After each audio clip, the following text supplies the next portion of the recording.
আসসালামু আলাইকুম। আশা করি আপনারা সকলে ভালো আছেন। আজকে আমরা যে বিষয়টা পড়বো বা যে বিষয়টা জানবো সেটা হচ্ছিল আয়কর আইনের যে ব্যবসা হতে আয় কিভাবে পরিগণনা হয় সে বিষয়টা আজকে আমরা জানবো। তাহলে চলেন, ব্যবসা হতে আয় কাকে বলে বা ব্যবসা কোন কোন খাতগুলি বা ব্যবসা হতে কোন কোন বিষয়গুলি বিয়োজন হবে সেই বিষয়গুলি আজকে আমরা জানবো। অবশ্যই আমাদের সাথে শেষ পর্যন্ত ভিডিওটি দেখার অনুরোধ থাকবে। যদি আপনি ভিডিওটি দেখেন আশা করি নতুন কোনো কিছু শিখবেন। অবশ্যই এই জন্য আমাদের সঙ্গে থাকার জন্য বা ডেইলি ল একাডেমির সঙ্গে থাকার জন্য বিশেষভাবে অনুরোধ করছি। তাহলে চলেন, প্রথমে আমাদের কি জানতে হবে? ব্যবসা হতে আয় করতে হলে ব্যবসা আসলে কোনগুলি, ব্যবসা পরিগণনার যে হিসাবগুলি আছে সেই বিষয়গুলি আপনার আগে জানতে হবে। তাহলে এক নম্বর কি? ব্যবসা হতে আয়। ব্যবসা হতে আয় কাকে বলে? ব্যবসা হতে আয়, আয় কাকে বলে? ব্যবসা হতে আয় কাকে বলে সেটা আমরা অনেকেই জানি। এটা কিন্তু আমরা পড়েছিলাম কি 4 নম্বর সেক্টরে, ব্যবসা বা পেশা হতে আয়। ব্যবসা বা পেশা হতে আয়, এটা কিন্তু আমরা পড়েছিলাম। এখন অনেকে যারা আমার এই ক্লাসটা দেখছেন তারা অবশ্যই বলবে যে 4 নম্বর সেক্টর আবার কোন কিভাবে আসলো। সেটা হচ্ছে আমরা যে ধারাবাহিকভাবে ক্লাস করেছিলাম সেই ধারাবাহিক ক্লাসের মধ্যে আমরা যেটা পড়েছিলাম যে কোন কোন খাতগুলি থেকে এই আয়টা হবে, সেই আয়ের খাতের মধ্যে আমরা 4 নম্বর পড়েছিলাম ব্যবসা হতে আয়। প্রথমে 1 নম্বর পড়েছিলাম চাকরি হতে আয়, 2 নম্বর পড়েছিলাম ভাড়া হতে আয়, 3 নম্বর পড়েছিলাম কৃষি হতে আয়। আজকে 4 নম্বর আমরা পড়তেছি হচ্ছিল ব্যবসা হতে আয়। তাহলে আজকে আমরা যেটা কি পড়বো সেটা হচ্ছে ব্যবসা হতে আয় কাকে বলে। সেক্ষেত্রে আমরা একবারে দিয়ে দিব। আমরা সহজভাবে যেভাবে লিখবো সেটা তো নিজের মতো করে লিখবো, কিন্তু বইয়ের ভাষাটা আমাদের জানতে হবে। তাহলে আমরা কি পড়বো সেটা হচ্ছে ব্যবসা হতে আয় কাকে বলে। তাহলে চলেন আজকে আমরা ব্যবসা হতে আয় কাকে বলে সেটা পড়ি। তাহলে সেটার উত্তরটা কি হবে? কোন ট্রেড বা কমা দিলাম বাণিজ্য বা পণ্য উৎপাদন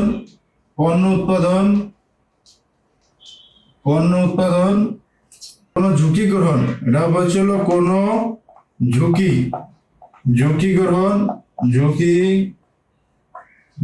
গ্রহণ বা কর্মপ্রচেষ্টা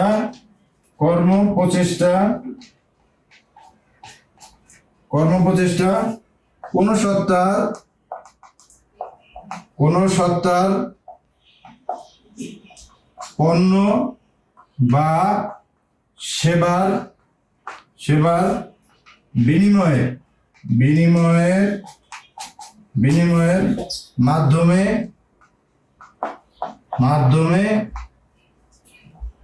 যে আয় হয় তাকে ব্যবসা হতে আয় বলে। আমরা এখানে সহজে বুঝবো, কোনোভাবে আমরা কঠিন ভাবে নিব না। তাহলে আমরা 1 নম্বরে কি বললাম সেটা হচ্ছে ব্যবসা হতে আয়ের জন্য 1 নম্বর যে বিষয়টা হচ্ছে ব্যবসা হতে আয় কাকে বলে।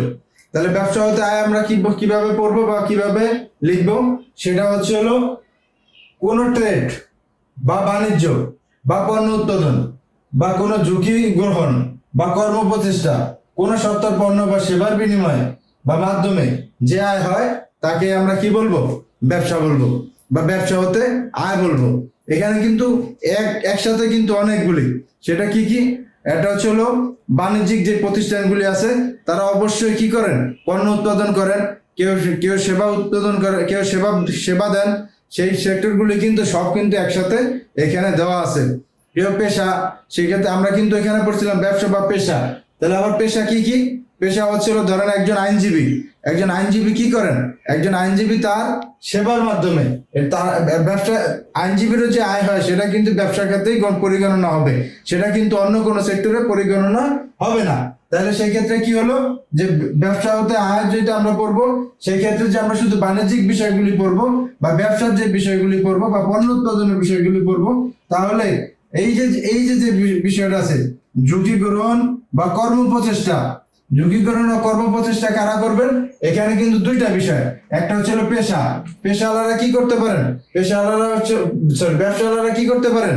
যে পণ্য উৎপাদন করতে পারেন, মানুষের কর্মসংস্থান সৃষ্টি করতে পারেন, এর মাধ্যমে মানুষকে যে কোনো ভাবে সহযোগিতা করতে পারেন। এইভাবে হচ্ছে হলো তারা ব্যবসাটা করে দেখেন, ট্রেড বা বাণিজ্য বা পণ্য উৎপাদন। আর যে বিষয়টা আছে তারাও কিন্তু ঝুঁকিকরণ করেন, ব্যবসায়ীরা কি করেন, ঝুঁকিকরণ করেন, তাদেরও কিন্তু কর্ম প্রচেষ্টা আছে।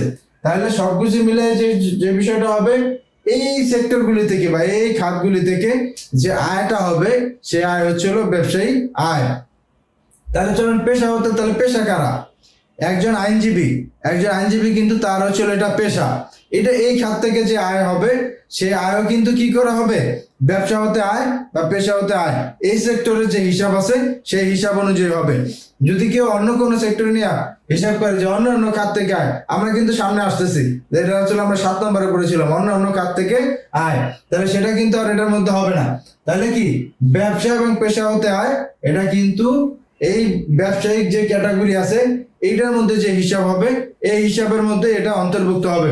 যেরকম একজন পেশা হতে আয় কাদের থাকতে পারে, একজন আইনজীবীর একজন পেশা হতে আয় থাকতে পারে, ইঞ্জিনিয়ারের পেশা হতে আয় থাকতে পারে, এর পরবর্তীতে একজন ডাক্তারের পেশা হতে আয় থাকতে পারেন। ইনশাআল্লাহ এই বিষয়গুলি আমরা সহজেই মনে রাখার চেষ্টা করব। তাহলে ব্যবসা হতে আয় কাকে বলে সেটা আমরা কি দিব, কোনো ট্রেড, কোনো বাণিজ্য বা পণ্য উৎপাদন, ঠিক আছে, কোনো ঝুঁকি গ্রহণ বা কর্ম প্রচেষ্টার মাধ্যমে বা পণ্য উৎপাদনের মাধ্যমে বা সেবার মাধ্যমে, যে সেবার বিনিময়ের মাধ্যমে যে অর্থ উপার্জিত হয় একজন ব্যক্তির, সেটাই হচ্ছে হলো ব্যবসা হতে আয়। আমরা যদি ধরেন এই যে বইয়ের যে ভাষা আছে, এই বইয়ের ভাষাটা আমরা তাৎক্ষণিক ভুলে গেলাম, তাহলে আমরা কি দিব? যদি আমাদের কাছ থেকে কেউ জানতে চায় যে ব্যবসা হতে আয় কাকে বলে, তাহলে আমরা কি দিব? কোনো প্রতিষ্ঠান বা কোনো বাণিজ্যিক প্রতিষ্ঠান তার পণ্য, উৎপাদিত পণ্য বা এটা হচ্ছে এইভাবে আমরা চিন্তা করব, এই বইয়ের ভাষায় চিন্তা করব, ওইভাবে না। তাহলে কি হবো? কোনো বাণিজ্যিক প্রতিষ্ঠান তার পণ্য উৎপাদন করছেন, ঝুঁকি গ্রহণ করছেন, বা তার কর্ম প্রচেষ্টার মাধ্যমে বা সেবার মাধ্যমে, সেবা অন্য মানুষকে দেওয়ার মাধ্যমে যে বিনিময় হয়েছেন, আর্থিক যে বিনিময়, সেটাই কি হবে? ব্যবসা হতে আয় হিসাবে পরিগণিত হবে। তাহলে চলেন ব্যবসা অর্থ অন্তর্ভুক্ত কি কি হবে। এটা কিন্তু ব্যবসা হতে আয় কাকে বলে সে বিষয়টা বললেন, একসাথে আমি দিয়ে দিছি যাতে করে আমরা একটা বললে বেশ বিষয়গুলি মনে থাকে। তাহলে এটা হচ্ছে হলো আমাদের গেল কি 1 নম্বর প্রশ্ন, ব্যবসা হতে আয় কাকে বলে। 2 নম্বর আমরা যেটা করবো, আসলে ব্যবসায় অন্তর্ভুক্ত হবে কোন বিষয়গুলি, ব্যবসার মধ্যে অন্তর্ভুক্ত থাকবে কোন বিষয়গুলি। তাহলে চলেন ব্যবসায় অন্তর্ভুক্ত থাকবে কোন বিষয়গুলি, সেই বিষয়গুলি আমরা কিন্তু ইতিমধ্যে জেনেছি। ব্যবসায় অন্তর্ভুক্ত, ব্যবসা অর্থে অন্তর্ভুক্ত হবে, ব্যবসা অর্থে অন্তর্ভুক্ত হবে, অন্তর্ভুক্ত হবে। তাহলে আমরা একটু আগে যেটা বললাম সেটা হচ্ছে হলো, আমরা কিন্তু ইতিমধ্যে ব্যবসার মধ্যে কোন কোন খাতগুলো অন্তর্ভুক্ত হবে এগুলো ইনশাআল্লাহ পড়া হয়ে গিয়েছে। তার পরবর্তীতে 2 নম্বর এটা উল্লেখ করার কারণ হচ্ছে যাতে করে আমাদের আরো ভালোভাবে বিষয়গুলি মনে রাখতে পারি, মনে রাখতে সহজ হয় সেই বিষয়গুলি। তাহলে ব্যবসা অন্তর্ভুক্ত কি কি হবে, আমি একটা লিখলাম। ব্যবসা অন্তর্ভুক্ত হবে হচ্ছিল বাণিজ্য, ব্যবসায়ী তো একটা বাণিজ্য, তাহলে বাণিজ্য। আর 2 নম্বর হচ্ছিল পণ্য উৎপাদন,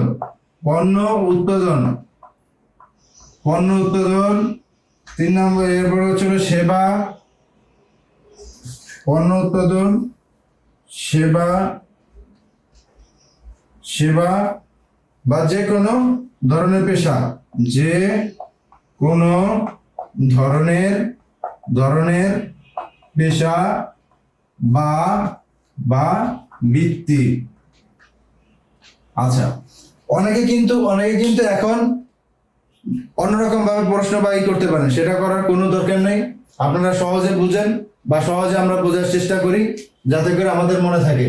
তাহলে কি ব্যবসা অর্থে অন্তর্ভুক্ত হবে কি যে কোনগুলি, বাণিজ্য, পণ্য উৎপাদন, সেবা, যে কোনো ধরনের পেশা বা বৃত্তি। তাই এই বিষয়গুলো আমাদের সহজে মনে থাকবে আশা করি। তাহলে চলেন এর পরবর্তীতে যে বিষয়গুলো আমরা করবো, এই যে ব্যবসা হতে আমরা আজ পড়লাম, আমরা কিন্তু বিগত দিনগুলিতে কি করছি যে আমরা আয় পরিগণনার ক্ষেত্রেও কিছু বিষয় আমরা বাদ দিব, সেই বিষয়গুলিকে আমরা বলবো যে বিয়োজন হবে। বলতে ব্যবসা যখন আমরা এই হবে তখন কিন্তু এটা আমাদের এখান থেকে অবশ্যই কি করতে হবে, বাদ দিতে হবে। সেই বিষয়গুলি আমরা সুন্দরভাবে বাদ দিব।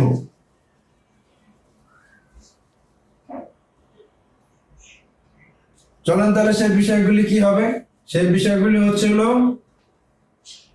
3 নম্বরে যদি আমরা যাই, ব্যবসা আয় গণনার ক্ষেত্রে 3 নম্বর, ব্যবসার আয় গণনার ক্ষেত্রে, গণনার ক্ষেত্রে যে বিষয়গুলো আমরা বাদ দিব বলতে বিয়োজন করব, এই বিষয়গুলি এর মধ্যে থাকবে, অঙ্কের মধ্যে থাকবে, কিন্তু আমরা ম্যাথ করার সময় এই জিনিসগুলি অবশ্যই কি হবে, বাদ হবে। তাহলে কি হলো, ব্যবসার আয় গণনার ক্ষেত্রে বিয়োজন হবে। বিয়োজন হবে যে খাতগুলি, সেই খাতগুলি কিন্তু খুবই গুরুত্বপূর্ণ। কেননা বাংলাদেশে যে আয়কর প্রদান করা হয়, সেই আয়কর প্রদানের কিন্তু ব্যবসার আয় খাত কিন্তু খুবই গুরুত্বপূর্ণ একটি খাত। এই খাত কিন্তু কোনোভাবেই যদি আপনি ভুল করেন তাহলে সেই ক্ষেত্রে কিন্তু সমস্যা হয়ে যাবে। তাহলে চলেন আমরা শুরু করি যে ব্যবসার আয় খাত যেগুলি আছে সেগুলি কি কি হবে।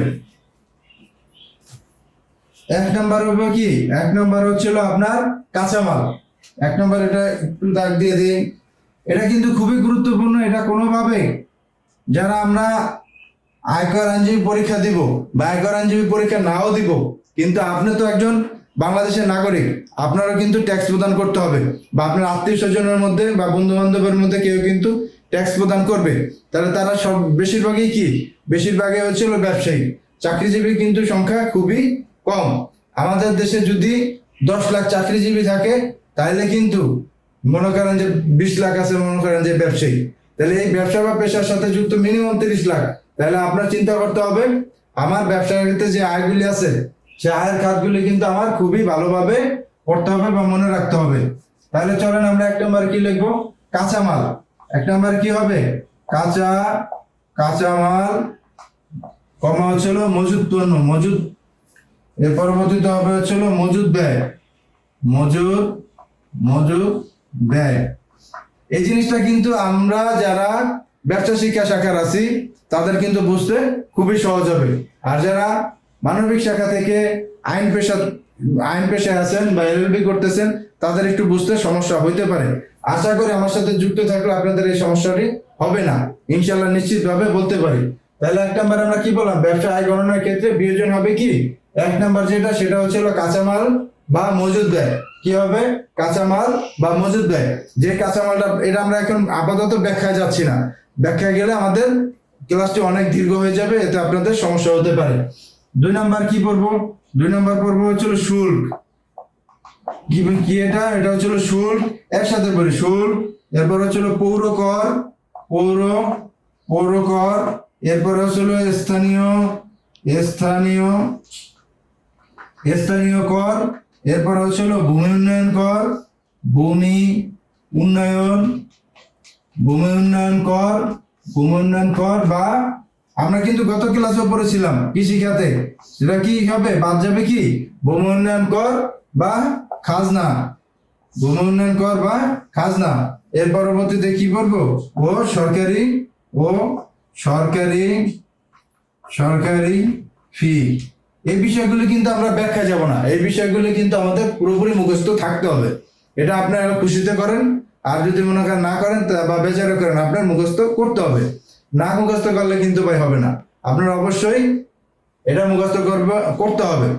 ভাই এবং আপুদেরকে বিনীতভাবে রিকোয়েস্ট, যেটা আপনাদের মুখস্থ করতে হবে। তাহলে সেটা কি, 1 নম্বর হচ্ছিল কাঁচামাল, 2 নম্বর হচ্ছিল মজুদ ব্যয়, 3 নম্বর হচ্ছিল শুল্ক বা পৌরকর, 2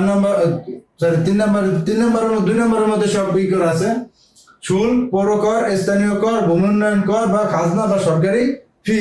এর পরবর্তীতে যদি আমরা অন্যটাতে যাই, সেটা হচ্ছিল আমাদের হচ্ছিল যে ভূমি, আমরা কিন্তু কৃষিতে পড়েছিলাম, কৃষি সেক্টরের মধ্যে আমরা পড়েছিলাম হচ্ছিল যে ভূমি ব্যবহার করা হবে সেই ভূমির কিন্তু আমাদের অবশ্যই কি দিতে হবে, ভূমির ভাড়া দিতে হবে। তাহলে সেটা হচ্ছিল আমরা ব্যবসার উদ্দেশ্যে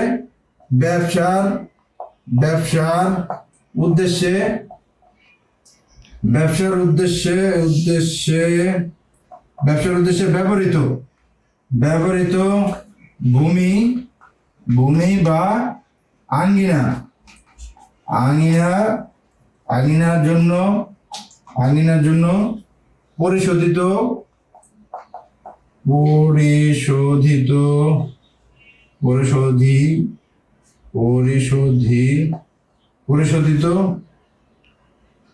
ভাড়া, এরপর হচ্ছে কমা, উন্নয়ন ও সংরক্ষণ। এটা আমরা কি করছিলাম, কৃষি খাতের যে আয় আছে সেই কৃষি খাতের আয়ের ক্ষেত্রেও কিন্তু এই বিষয়টা কি হয়েছিল, বাদ হয়েছিল। আজকে আমরা যে ব্যবসা ক্ষেত্রে যেটা করব সেটা কিন্তু আমাদের এটা বাদ হবে। ব্যবসার উদ্দেশ্যে ব্যবহৃত ভূমি বা আঙিনা, আমরা যদি এতটুকু ওইখানে কিন্তু কৃষি ক্ষেত্রে এটা কিন্তু উল্লেখ থাকবে, যে আমাদের ম্যাথের ক্ষেত্রে কিন্তু উল্লেখ থাকবে কোনটা ব্যবসা ক্ষেত্রে কোনটা কৃষি ক্ষেত্রে। কৃষি ক্ষেত্রে হলো সেটা আমাদের বাদ যাবে, ব্যবসা ক্ষেত্রে হলো সেটা আমাদের কি হবে, বাদ যাবে। তাহলে ব্যবসার উদ্দেশ্যে ব্যবহৃত ভূমি বা আঙ্গিনার জন্য পরিশোধিত ভাড়া বা উন্নয়ন ও সংরক্ষণ। তাহলে আপনি দেখেন, পরিশোধিত ভাড়া, উন্নয়ন ও সংরক্ষণ, ব্যবসায় এখানে আছে কি ভূমি, আর একটা আছে কি আঙ্গিনা। তাহলে ভূমি কোনটা আর আঙ্গিনা কোনটা আমরা অবশ্যই সকলে জানি।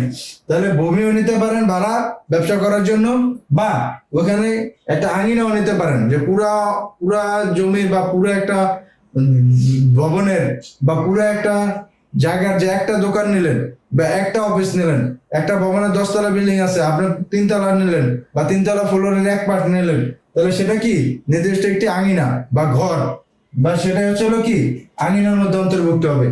আর ভূমি তো সরকার থেকে লিজ নিয়ে বিভিন্ন ধরনের ব্যবসা পরিচালনা করে থাকেন।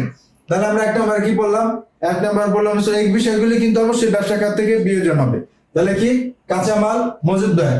2 নম্বর হচ্ছে শুল্ক, পৌর কর, স্থানীয় কর, ভূমি উন্নয়ন কর বা খাজনা বা সরকারি ফি। 3 নম্বর আমরা কি বললাম, 3 নম্বর বললাম হলো ব্যবসার উদ্দেশ্যে ব্যবহৃত ভূমি বা আঙিনা ভাড়া বা উন্নয়ন এবং সংরক্ষণ খরচ। তাহলে এর পরবর্তীতে আমরা 5 নম্বর পড়বো, 4 নম্বর পড়বো ছিল 4 নম্বরে যাই আমরা। এই বিষয়গুলি যদি আপনার না জানা থাকে তাহলে কিন্তু আপনি যখন ম্যাথ করতে যাবেন আপনাকে কিন্তু, বা আমরা কিন্তু বারবার বলতেছি, আপনি যখন ম্যাথ করতে যাবেন তখন কিন্তু এই বিষয়টা যদি না জানা থাকে তাহলে কিন্তু আপনি ইনশাআল্লাহ ম্যাথে ভুল করবেন, এটা নিশ্চিত থাকেন।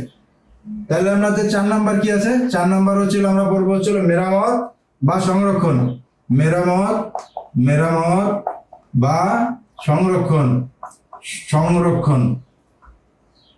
এই বিষয়টা আমরা খুব সহজে সবাই জানি, ঠিক আছে, যে মেরামত ও সংরক্ষণ আমাদের এখান থেকে বাদ দিতে হবে।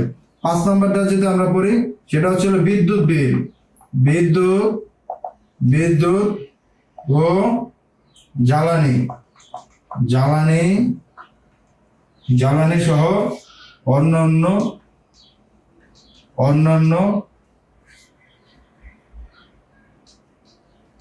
পরিষেবা ব্যয়। 6 নম্বর আমরা কি করবো, 6 নম্বর হচ্ছিল পণ্য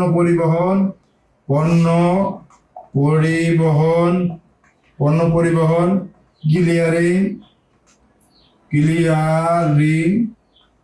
ক্লিয়ারিং ও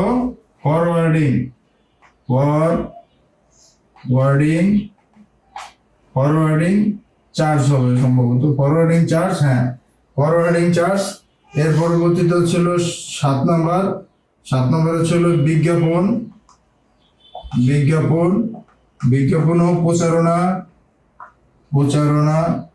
প্রচারণা ব্যয়। আমাদের সর্বোচ্চ হয়তো বা 5টা দিতে পারবে যে ব্যবসায়িক আয় বিয়োজন হবে কোন খাতগুলি, তা আমরা অলরেডি কি লিখছি 7টা লিখছি, প্রয়োজনে আমরা আরো লিখবো। 10টা পর্যন্ত আমাদের পুরোপুরি মুখস্থ থাকতে হবে। তাহলে আমাদের 1 নম্বর থেকে 3 নম্বর পর্যন্ত গেল। 4 নম্বরে আমরা কি লিখলাম, মেরামত ও সংরক্ষণ। 5 নম্বরে লিখলাম হলো বিদ্যুৎ, আর হচ্ছিল জ্বালানি বা অন্যান্য পরিষেবা হতে ব্যয়। এর পরবর্তীতে কি বললাম, পণ্য পরিবহন, ক্লিয়ারিং, ফরওয়ার্ডিং, বিজ্ঞাপন ও প্রচারণা ব্যয়। আপনি যদি নাম্বারিং দিয়ে কোনো ধরনের সমস্যা হয়, ধরেন নাম্বার এখানে নাই, নাম্বার আসলে আমি দিয়েছি যাতে করে সিরিয়ালটা সুন্দর থাকে বা বুঝতে সুবিধা হয়, তাহলে আমরা যদি এই নাম্বার আমাদের মনে নাও থাকে তাহলে এতে করে আমাদের কোনো ধরনের ভয় পাওয়ার কোনো ধরনের কিছু নাই। নাম্বার যে আমার লাগবে তাও না, আমরা পরীক্ষাতে অবশ্যই যদি আমাদের বলা হয় 5টি দিতে বা 4টি দিতে তাহলে আমরা আসলে নাম্বারিং করবো। আর যদি বলা হয় যে আয় গণনার ক্ষেত্রে বিয়োজন হবে কোনগুলি, তাহলে আমরা কিন্তু সেখানে নাম্বার দিব না, সেখানে আমরা এই ধরনের মনে করেন একটা চিহ্ন দিয়ে লিখো 5টা 6টা 7টা যার যেগুলি মনে থাকবে। নাম্বার ছাড়া যদি আমরা পড়তে যাই, কোনো নাম্বারের দরকার নেই, তাহলে আমরা কি বলবো? কাঁচামাল, মজুদ ব্যয়, এরপরে বলবো শুল্ক, এরপরে ভূমি উন্নয়ন কর, এরপর ভূমি উন্নয়ন কর বা খাজনা যেটা আছে খাজনা, এর পরবর্তীতে মেরামত, সংরক্ষণ, এর পরবর্তীতে পর্ব হচ্ছে হলো আপনার বিদ্যুৎ বিল, জ্বালানি, পণ্য পরিবহন, এরপর টেলিফোন বিল, কর্মীদের হচ্ছে হলো আপনার প্রশিক্ষণের যে ব্যয় হয় সেটা, ডাক ও টেলি যোগাযোগ খরচ। এই বিষয়গুলি হচ্ছিল কি আমার ব্যবসা হতে আয় গণনার ক্ষেত্রে বিয়োজন হবে। তাহলে আমাদের কি নাম্বারিং এর কোনো প্রয়োজন নাই। যদি আপনি সুন্দরভাবে পড়েন সেই ক্ষেত্রে আপনার মনে রাখার সুবিধার্থে আপনি নাম্বারিং করতে পারেন।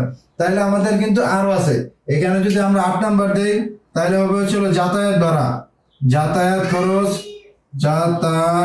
যাতায়াত ও ভ্রমণ খরচ, যাতায়াত বা ভ্রমণ খরচ। এর পরবর্তীতে হচ্ছিল আপনার যদি আমি 9 নাম্বার দিই, 9 নাম্বার যদি আমি এখানে দিই তাহলে হচ্ছিল আপনার 9 নাম্বার হচ্ছিল ডাক ও টেলিযোগাযোগ। এর পরবর্তীতে আপনার হচ্ছিল 10 নাম্বার যদি দেই, 10 নাম্বার আপনার করতে পারেন হচ্ছিল আপনার বিক্রয়, যদি যখন কোনো পণ্য বিক্রয় করবেন তাহলে বিক্রয় হচ্ছে হলো কমিশন, বিক্রয় কমিশন, এটা কিন্তু কোনোভাবেই না, বিক্রয় কমিশন,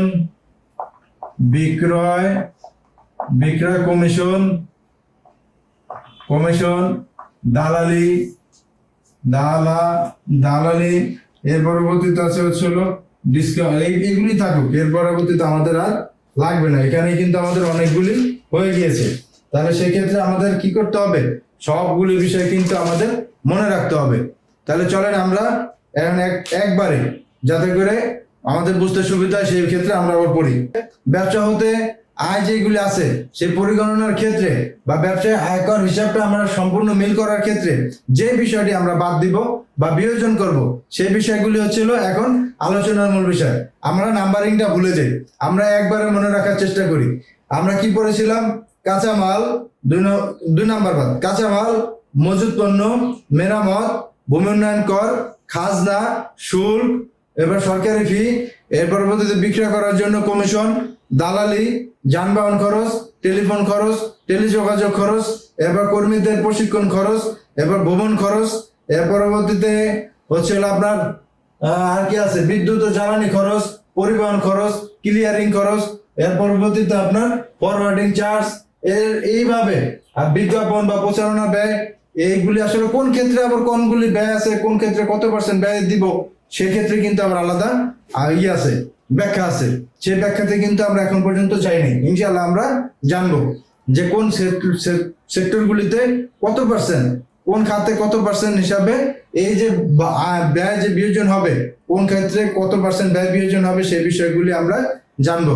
তাহলে আমরা আজকে কি জানলাম? সেটা হচ্ছে হলো ব্যবসা হতে আয় কাকে বলে সে বিষয়টা জানলাম, ব্যবসা অন্তর্ভুক্ত হবে কি কি সে বিষয়টি জানলাম, এর পরবর্তীতে ব্যবসা হতে বিয়োজন হবে কোন কোন খাতগুলি সে বিষয়গুলি জানলাম। এই বিষয়গুলি জানার মধ্যে আপনাদের কি 2-1টি সংক্ষিপ্ত যে বিষয়গুলি আছে এই বিষয়গুলি চলে আসবে। আপনারা দেখবেন বিভিন্ন আলোচনায় বা আমাদের পরীক্ষাতে অনেক সময় এই ধরনের সংক্ষিপ্ত ওয়ার্ডগুলি দেওয়া থাকবে, ওগুলি আমাদের পূর্ণরূপ লিখতে হবে। সেই বিষয়গুলিও কিন্তু আমাদের একটু জানতে হবে। ব্যবসা থেকে আয়, এই আয়ের ক্ষেত্রের মধ্যে আপনি 2টা জিনিস পাবেন, একটা হচ্ছে হলো IAS। অনেক সময় এরকম দেওয়া থাকবে যে এর পূর্ণরূপ কি, তখন আমরা কি বলবো? IAS এর পূর্ণরূপ কি? ইন্টারন্যাশনাল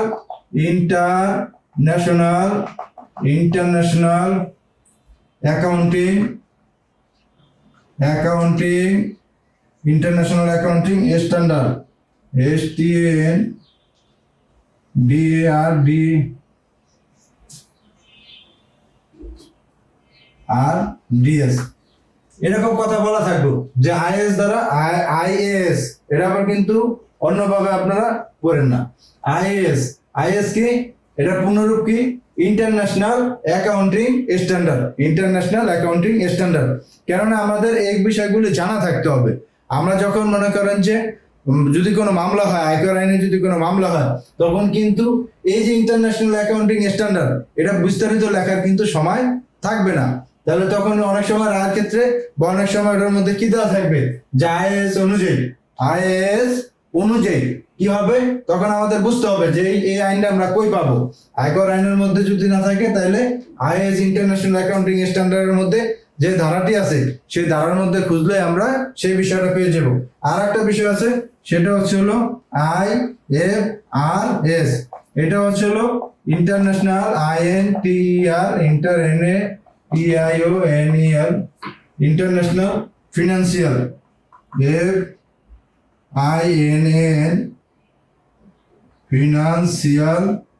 ফিনান্সিয়াল রিপোর্টিং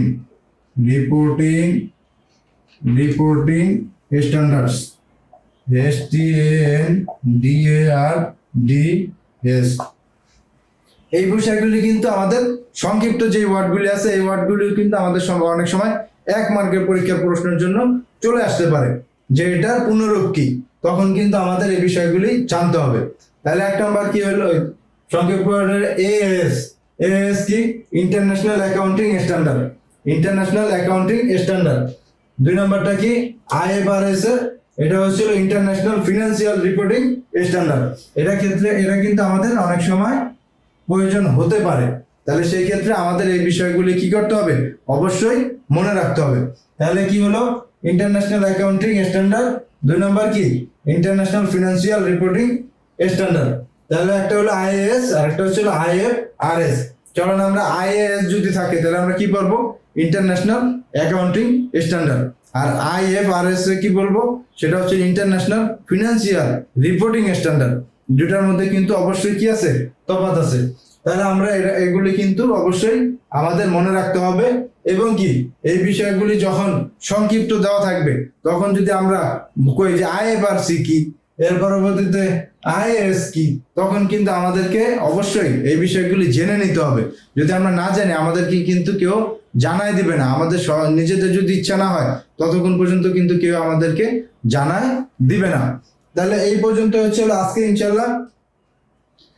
তাহলে আজকে ব্যবসা হতে আয়ের মধ্যে এই আয়গুলি যদি আমরা মনে রাখি যে কোনগুলি বিয়োজন হবে, এই বিয়োজনগুলি যদি আমরা মনে রাখি, কোনটা কত পার্সেন্ট সেটা আমরা পরে দেখব। আগে আমরা এই বিষয়গুলি মুখস্থ করার চেষ্টা করব। ধন্যবাদ আপনাদের সকলকে, যারা এতক্ষণ পর্যন্ত আমার সাথে যুক্ত ছিলেন, আপনাদেরকে অসংখ্য ধন্যবাদ। আপনারা আমার চ্যানেলটি সাবস্ক্রাইব করবেন এবং শেয়ার করে বন্ধুদের সাথে দেখার সুযোগ করে দিবেন। ধন্যবাদ আপনাদেরকে। আসসালামু আলাইকুম।